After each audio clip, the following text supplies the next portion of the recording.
बातचीत करने के लिए अजमल आजमी मौजूद है।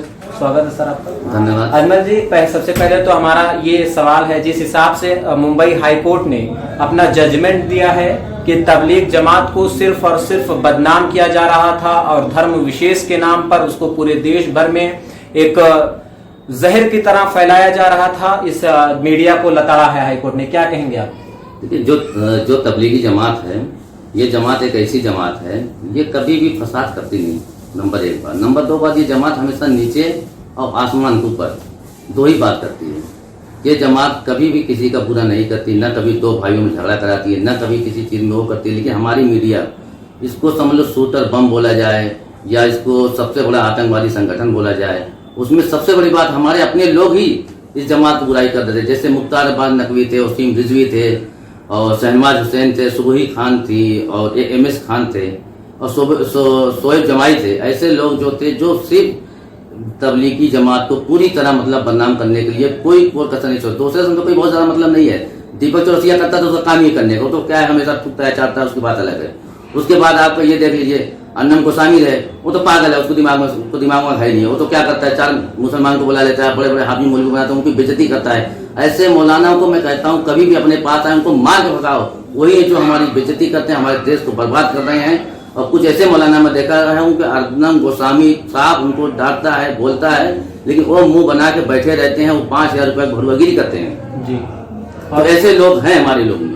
तो जो मीडिया को टारगेट किया है को हाई कोर्ट ने मुंबई, तो मीडिया को आप क्या कहेंगे? नहीं, मीडिया तो यहाँ की जो मीडिया है 2014 से पहले अलग थी, 2014 के बाद ऐसी मीडिया हो गई, किसी एक विशेष पार्टी की मीडिया हो गई।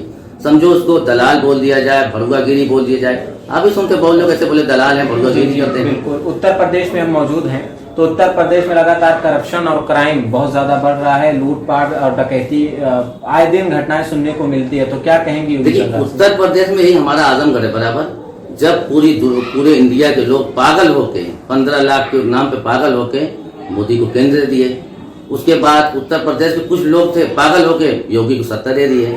उनको ऐसा लगने लगा कि योगी जी आएंगे तो रामबाग हो जाएगा, फिर हमारे पास कमाना नहीं पड़ेगा, पैसा आ जाएगा, इधर उधर सब कुछ मिल जाएगा। कोई बोला तो मेरे खाते में 15 लाख आ जाएगा।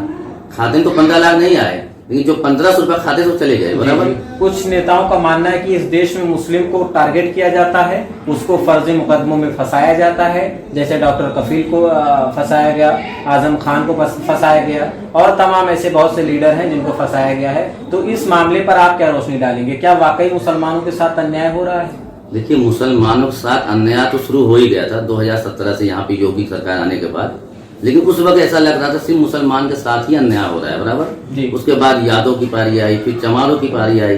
अभी देख लीजिए, पंडित लोग के पास ब्राह्मण को हत्या हो रही, लगातार हत्या हो रही है। किसी खास एक विशेष आजमगढ़ में एक ग्राम प्रधान को गोली मारकर हत्या कर दी जाती है, हरिजन था, तो क्या कहेंगे उस पर? उस हरिजन था बराबर, उसकी हत्या हो जाती है, तो उसके जो मानने वाले थे वो शायद कुछ अलग कास्ट से, बड़े कास्ट थे, उनको पर कोई मुकदमा नहीं हुआ। वही आगे देखिए, जावेद सिद्दीकी देख लीजिए, थोड़ा मोड़ा झगड़ा था, लेकिन उसमें RSS के लोग, बीजेपी के लोग मिलके इतना बड़ा इशू बना दिया, जितनी धाराएं होती थी सब लगा दी गई। तो यानी आपको ये लगता है कि सरकार जो है वो भेदभाव कर रही है कॉन्स्टिट्यूशन के साथ भी, जात पात के नाम पर भी? देखिए, सरकार तो जात पात पे ही मतलब भेदभाव कर रही है। यहाँ तक कि जजमेंट जितने भी हो रहे हैं सरकारी, जो हमारा लोकतंत्र था, ऐसा लग रहा है कि लोकतंत्र पूरी तरह खत्म हो गया है। तो आप एक गोगोई को देख लीजिए, उसने कैसा फैसला दिया, लोकतंत्र खत्म हो गया है। वैसे कई ऐसे केस हैं, जैसे डॉक्टर कफील को देख लीजिए, हर दिन तारीख मिल रही है।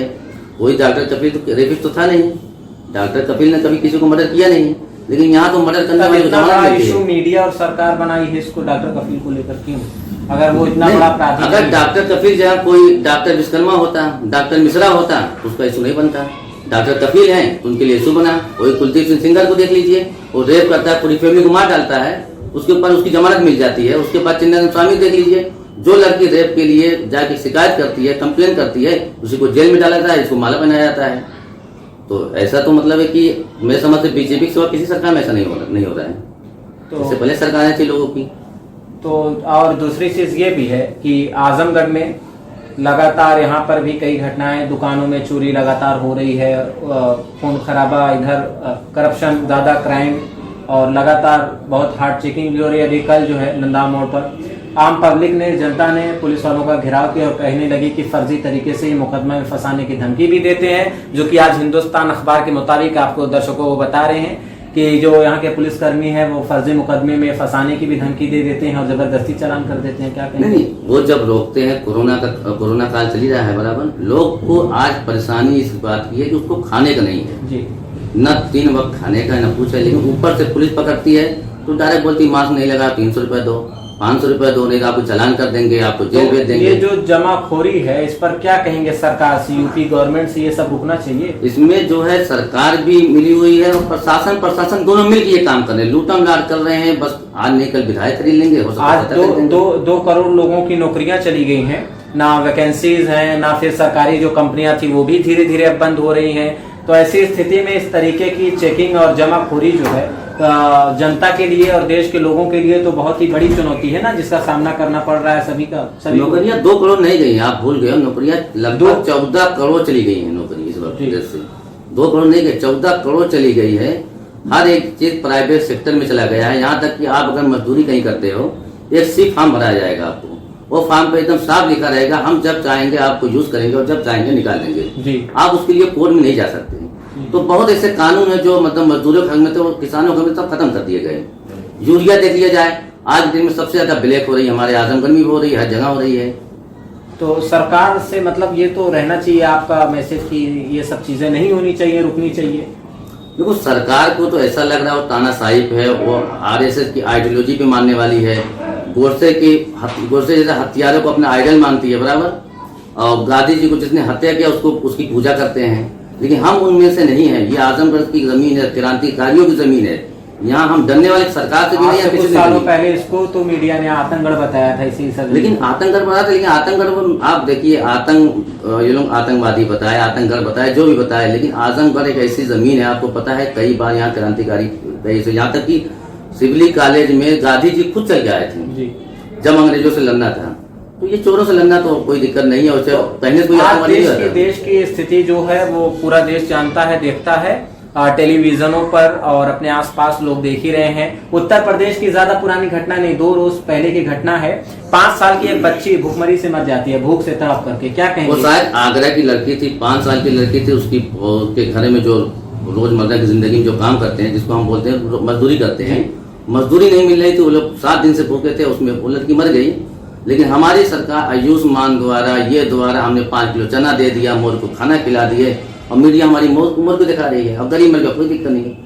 इनके लिए गरीब कोई चीज थोड़ा नहीं, इनके लिए मोर है। मोदी जी मोर के साथ कैसे फोटो खिंचा लिए, बत्तख के साथ कैसे खेल रहे हैं, और कैसा ट्रैक सूट पहने हुए हैं, इनको ये दिखाना जरूरी है।